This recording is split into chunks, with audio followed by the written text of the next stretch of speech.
ส่งส่วนแต่ละหินใจสุดใจกับกุหลาบแดงสุภาชัยคอนกรีตตาแสงสีโคตรก่อนเจ้าเอาไว้ในนี้หลายกูก่อนจะหดทานเนาะพักผ่อนรับประทานอาหารได้ตอนนี้คือกำลังสิขึ้นสู่จุดอีก2คู่อยู่พวกเขาจะเอาสารสัมพันธ์ในทานครับทราบถือว่าประเพณีบ้านขอดังลี่ประจำปีแต่ละปีคือว่าได้ปฏิบัติทุกปีแหละประเพณีบุญส่งเรือเรียกว่าเป็นประเภทเรือ12สีพายวันนี้มีหลายภาคส่วนมาจากแปลงบริคำไซก็มีเนาะไก่ทองก็มาไก่ทอง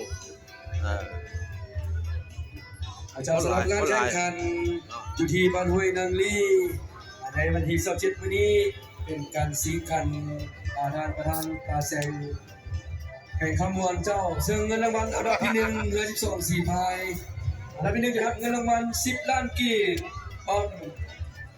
เงิน1หน่วยเจ้าอันดับที่